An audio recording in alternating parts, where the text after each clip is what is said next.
Times when I stare into your eyes and hold you tightly in my arms as we fell asleep at night. Oh, oh, oh, baby, baby, baby. Yo, what up? It's Sneed, and welcome to the Aura, houseofaura.com. Y'all club, FLSBs, what it do?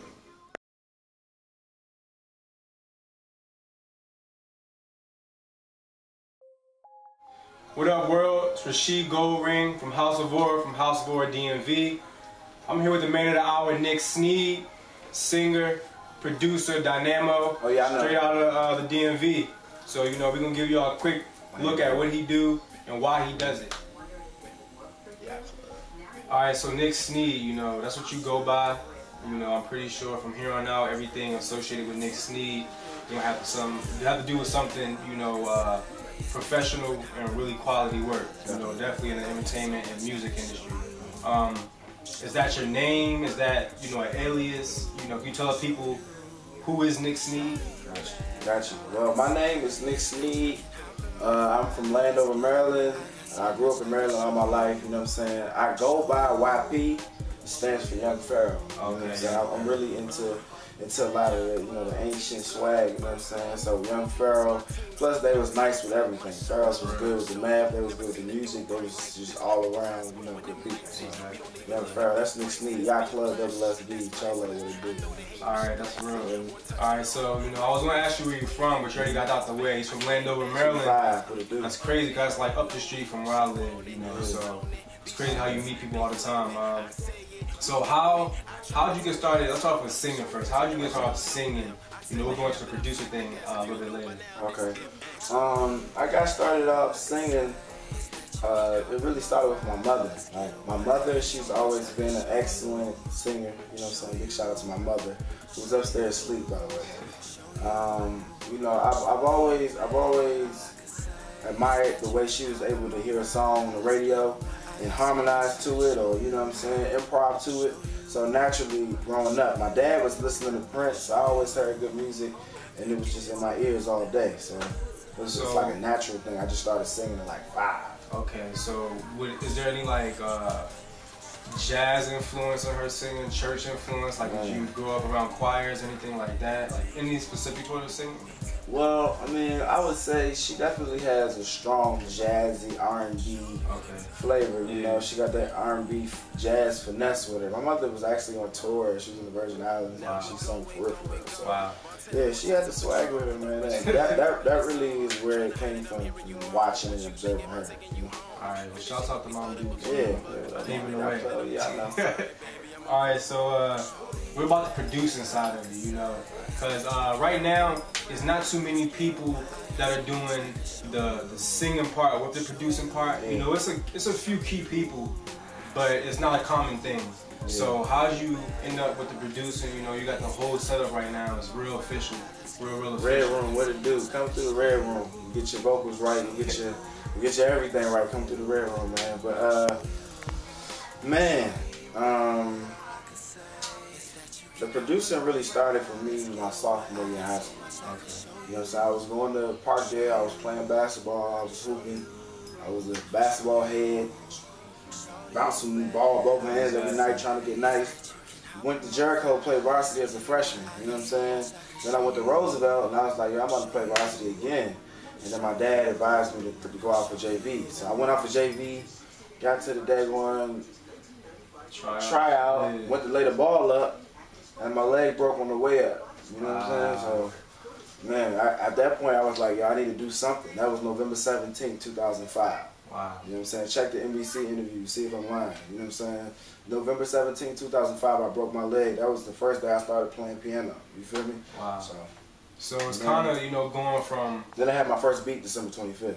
Alright, that's only 4 days and you... Yeah, no, I mean, no, it was a month. It was a month and like 7 days. So. Okay.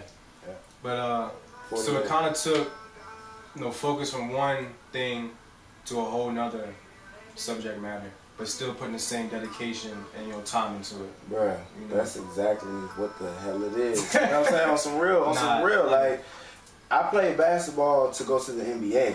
You know what I'm saying? I kind of looked at my peers, because I was fortunate to play under Kevin Durant and Mike Beasley. So I was watching them dudes. Like, I want to play with, you know, I was chilling with Kevin.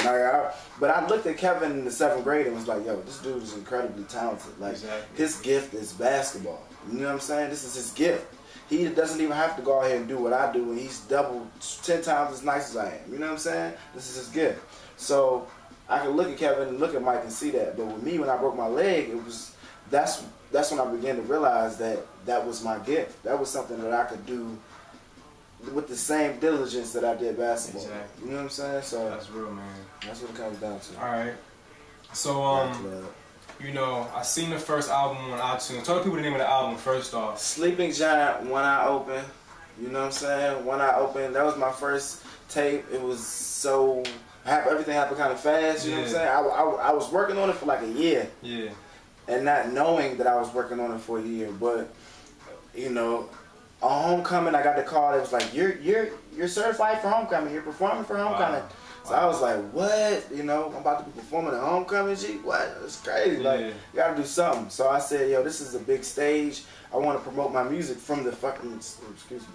I want to promote my music from the stage. I can curse. Yo, it's House of Horror, right? Yeah. Okay, y'all club. WSB. We're not gonna keep you can curse. But we ain't gonna OD because we have education. You know what I'm saying? But hey, man, I was like, yo, I'm about to fucking do this. We're about to do this. So I hit the stage and I was like, yo, you know, I had backup dancers and everything. I had the only person ever. Probably, you know, or some Howard stuff to come out there with backup dancers. You know what I'm saying? Shout out to TLC for holding me down. They came out there, they was dancing. They had tights on. You know what I'm saying? What's them joints called? Leotards? I don't know what they called, but spandex, man, leggings. They came out there with the leggings on, and I was like, good money. So promoted it from the stage. October 29th, it came out on iTunes. Did really well. You know what I'm saying? Got a little bit of cheese off of that. Good look. Shout out to iTunes. And sold 300 by foot. You feel me? On my own, married with no car, walking around like Sleeping Giant, Sleeping Giant. You heard all about it. And people were buying them. So that's how that first one came out. Sleeping Giant, One Eye Open. I was all over Howard University campus. Oh yeah, you know. All right, so Sleeping Giant came out. You know, I feel like when exactly did it come out? The exact date? October 29th. 2010. Okay, so that was 2011. 2011. Okay, so 2009, 11. Shout out to Jay Murphy. 2011. What am I about to say? Yeah, was there any distinct, you know, you want to say music that you listened to in that time of your life that kind of influenced where you went with that project? Because every artist establishes growth, you know, throughout their career, and looking at yourself a year ago and yourself now, you probably would create something of a whole different feel. You know, was there any inspirations, I would say, or influences that you could tell in that album? Well, right there, if you listen to that, you might hear a lot of Dream. You might hear a lot of, I don't know, maybe some Joe, maybe some, you know, a lot of R&B heads. And then, you know, it gets to a point in the tape where it kind of turns into like a hip-hop thing, because I rap, you know. I'm a beast, I'm a lion, I'm a motherfucking animal. In search of a top-notch diva I can hand it to. I eat this beast like flesh, Hannibal. Damn it, I'm a cannibal, a cannon on manual. Sick, no antidote. Game magical. Politics is usual. I keep the business casual. You better change your attitude. But I rap, you know what I'm saying? Like, I'm into poetry, I'm into spoken word, I'm into that kind of stuff. So, I mean, it gets that kind of feel too at some point. But you hear a lot of dreams, you hear a lot of funk, you hear a lot of, you know, bouncy rhythm. So, alright. That's good, man. I want the people to, you know, understand, you know, your growth process. And just relating to, you know, your fans and everybody. And all the new fans that you can get from houseofhorror.com. Shout out to, you know, all the new fans at the org.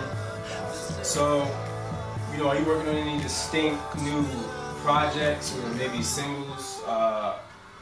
You know, because we had the interview, I mean, not the interview, the latest video you had up recently. You know, we put that up there. Oh, that was a good look. Good look. Yeah, sure. We put that up there, but there's anything, like another project, you know, maybe another album or a mixtape or anything, you know? Well, you know, right now I'm just taking my time. Yeah. You know, time is of the essence, and I'm just slowly letting this music cultivate itself. Exactly. So when I give y'all something, it's gonna be something that's cultivated and not just something that's thrown together. You know what I'm saying? I want to give y'all a finished product. So, you know, like people like to listen to music. It'll never go nowhere. It'll always be here.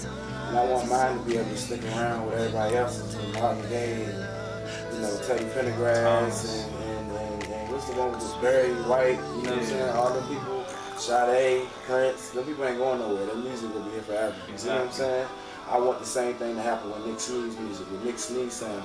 And as far as my initiative, my true initiative, you know, like y'all have the Aura, the House of Aura. My thing is Yacht Club. You know you might hear me say it 100,000 times. Yeah, you got to. Yacht Club, you feel me? Like I throw it up, I rep that. Double SBs, I rep that too. Like that's who I run with. It's my production entity. Those are my brothers. You know what I'm saying? So see, it has meaning behind it, you know. Yeah, definitely. Ad-lib and stuff like that for no reason. Yeah, it ain't always like a reason. Yeah. Oh yeah, I know. We really for real, you know. So. All right, so look, you know, things is looking good. You know, we seen you on NBC recently. That's a real good look. Yeah, I know. Where do you want to see yourself in the next year? You know, we're not gonna ask you 5 years from now because that's just so far fetched. Good look. A year from exactly. A year from now, where would you want to be, like, ideally? Well, you know, where does Nick Sneed want to be, you know, in this endeavor that you're doing? That is music. I mean, ideally, Nick Sneed is gonna be, you know, in his own studio, in an office somewhere, either on I Street in DC or in New York and Atlanta. You know what I'm saying? Okay. One of those 3 locations or the West Coast, possibly. You know what I'm saying? And I'm gonna be making great music with all the great people that y'all already banging with, and everybody gonna keep banging with me because I'm gonna keep making great music on my own. You know what I'm saying? That's where I'm gonna be in a year. You know what I'm saying? In a year, I'm gonna be somewhere making great music. Okay. Point blank, period. That's all it is. You know? And everything else that comes with great music. A lot of stuff comes with that. Exactly. Honey. Honey? Shout out to Drake father. Both of those come with that though. You know what I'm saying? Power, respect, all that stuff. But that's not the goal. It's to make great music. That's my goal. Exactly. That's my goal. Thank you, God. Alright, so you know, you want to see yourself making great music in the next year. My last question, you know, which I think is kind of important. If you could work with 2 producers and 2 recording artists, who would they be? You know, like that you really just like, yo, I feel like we could connect, you know, on a personal level and a music level, and I just want to make some music with them, you know. Quincy Jones. Quincy Jones. Quincy Jones and Tricky Stewart. Okay, Tricky Stewart. Okay, producers. Okay. 2 artists. It had to be Kanye West. Of course, yeah. I mean, like, how could you not say Kanye West? Yeah. Kanye West and Prince, man. For real, I mean, like, legends. Prince. Like, yeah. Everybody you just named. People that are dope. You know what I'm saying? And the list would go on and on, but if I had to name 2, if I had to be stuck in the studio for the rest of my life with 4 people, then would be the 4 people I would be stuck in that joint with and be satisfied. Exactly. You know what I'm saying?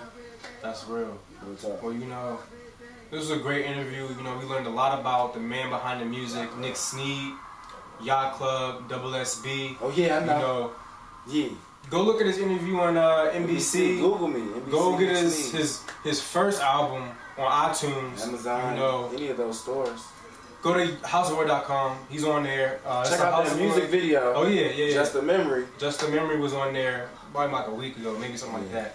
But you know, we appreciate you taking time out with us to converse a little bit. Humble. You know, and just get the word out there. Yeah, definitely. You know, and people definitely gonna hear it. You know, you gotta take a step at a time.